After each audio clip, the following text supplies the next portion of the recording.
चाळीसगाव तालुक्यात नाशक्ती सेवाभावी संस्था नाशिक यांच्या मार्फत चाळीसगाव तालुक्यात पदवाटपाचा कार्यक्रम घेण्यात आला। तसेच छत्रपती शिवाजी महाराज चौक ते राजमाता अहिल्यादेवी होळकर चौकापर्यंत रॅलीचे आयोजन करण्यात आले होते।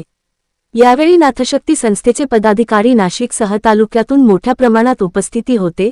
नाथशक्ती सेवाभावी संस्था नाशिक यांच्यामार्फत राहुल बाबा पाटील बोरखेडा पिराचे यांची जळगाव जिल्हाध्यक्षपदी तर नाथशक्ती भक्त पूनमताई यांची तालुका अध्यक्ष आबासाहेब रावते चाळीसगाव तालुका ग्रामीण अध्यक्षपदी आबासाहेब चौधरी यांची चाळीसगाव उपतालुका अध्यक्षपदी नियुक्ती करण्यात आली।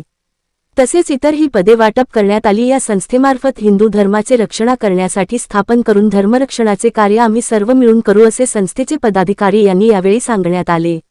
दादा काय सांगणार आज चाळीसगावमध्ये आपण? चाळीसगावमध्ये आज नाथ भक्ती नाथ सेवाभावी संस्था संचलित राजू बाबा पाटील गुंजा मालेगाव संस्थापक राहुल बाबा जळगाव जिल्हा अध्यक्ष नाथ सेवाभावी संस्था ही चाळीसगाव मध्ये आतापर्यंत नाथांनी केलेलं कार्य या जगासाठी या समाजासाठी आपण हे चाळीसगाव नगरीमध्ये हे नाथ बाबाचे भव्य दिव्य आज नियोजन केलेल्या कार्यक्रमाचं त्यासाठी आमच्या इथे उपस्थित आपले नाथ शक्तीचे संस्थापक राजू बाबा गुंजा हे देखील आलेले आहेत।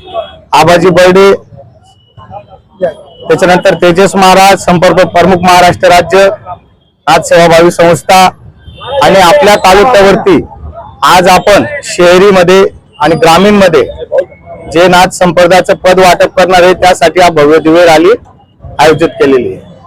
या रॅलीचं उद्देश काय? सनातन हिंदू धर्म हा एकत्रित झाला पाहिजे, एकत्रित आला पाहिजे यासाठी सर्व नाथ भक्त धर्म कार्यासाठी एकत्र आलेले आहेत। आपला समुदाय ही या रॅलीमध्ये सहभागी झालेला आहे। कशा प्रकारे आपण पुढे हा समाजाचं काम करणार आहे? जिथं हिंदुत्व धर्मांचं जिथं विटंबना होईल तिथं मी खंबीरपणे उभी राहणार आहे। काय इथंच माझे आज आपल्या समुदायाचे पण लोक या रॅलीमध्ये सहभागी झाले आहेत? हो हो झालेले। किती संख्या असेल आपल्या? तरी आमची खूपच 25 संख्या आमची होती। आपलं शुभ नाव? माझं नाव पूनमताई चाळीसगावकर।